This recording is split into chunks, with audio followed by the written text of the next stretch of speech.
Well, good morning. It's the 22nd of April, about 7 o'clock in the morning. We're walking in the last 15 kilometers to Santiago de Compostela. Those are the three Trilobites with us right now, Mark, Ellen, and Mara. Thought I'd give you a little summary or stream of consciousness of the past 40 days of walking. We're about 43 days on the road with 3 days off, 40 days of walking. So this group's, we'll put a bunch of pictures in that Shannon will add that'll add some context to the words, hopefully. So we can start this journey back in Toronto, where Shannon, our intrepid support crew, who's helped us unbelievably every day of the whole trip, received her Camino shell for a future Camino in Toronto with the Toronto Camino group. Very much a big moment for us. That was followed by a great send-off by Nadia Sanaji and the board at Waypoint. Buen Camino! For whom we've been raising some money. Mark and I met up in Toronto at the airport, landed in Paris, trained to Bayonne, and despite the fact that we've been up for a very, very long time, you can just tell by the looks on our faces in the picture that we were pretty much wired for sound at that point. We got to Saint-Jean-de-Pierreport the next day, early in the morning, by train. And after a few minor mishaps along the way, we had a great night there. And then the next day, well, let me start by saying, that night at dinner, we ended up sitting in a restaurant. Around us, there were 2 Australians and 1 American. Didn't know any of them, and we had no way to know that over the course of the coming weeks, these would all be part of our Camino family, and that's in fact what happened. And the American, Ellen, actually became one of the Trilobites, and we walked with her the entire way from Saint-Jean to Santiago. That's Ellen in the middle with the yellow backpack. So, the next morning, leaving Saint-Jean it really is kind of an out-of-body experience. I can't describe it any other way. It just, you're so adrenaline, wound up at that moment that it's just quite a remarkable experience. Within about a kilometer out of town, you get brought back to reality with the first steep hill. I think I ran my heart rate up to about 150, which I'm not supposed to do. And I realized I had to kind of just tone things down. 2 kilometers further, we see the remarkable mist arches out in the middle of the forest, and as we walked up through the clouds towards Valcarlos. So it was a fantastic start to the day. Halfway to Valcarlos, we met Ellen, who had gone up the wrong road, but then been found by a French woman who got her back on track and ended up right behind us, and we started walking together and are continuing to do so to today. So I'll take you on the next part of the journey. We were into Roncesvalles after climbing up the hill from Valcarlos. It was a great trip. Had our first blessing at the monastery there, which was a good thing because the next day the walk into Zubiri, which we clocked at about 30 kilometers, was really tough. We'd rate the hill from Roncesvalles down into Zubiri as the hardest one we had to go up and down. It was really, really tough because you've got these end-on-end shale and sandstone beds that diagonally cross the path and are really tough to walk on. You could easily get injured there. Worse than the other side of Osobero, worse than the other side of Cruz de Ferro.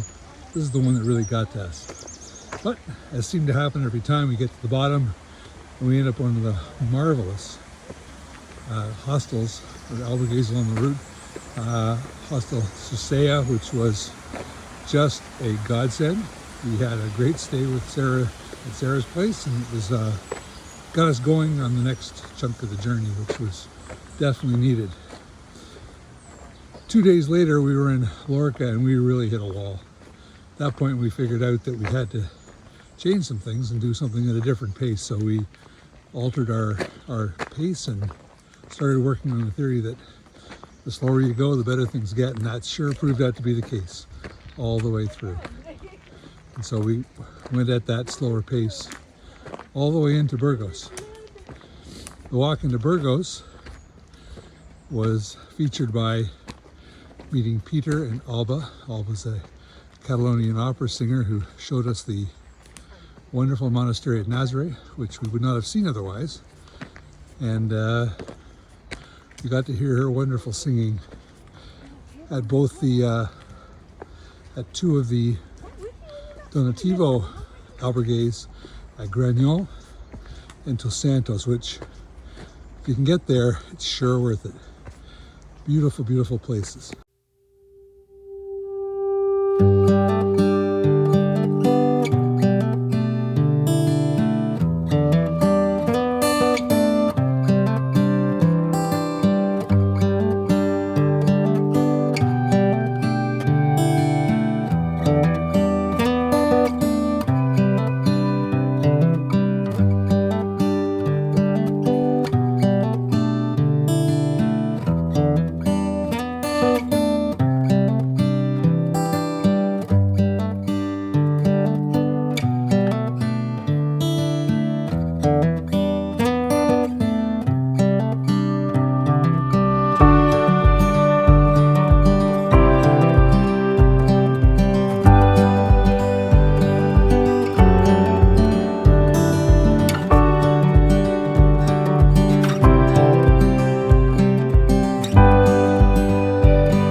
For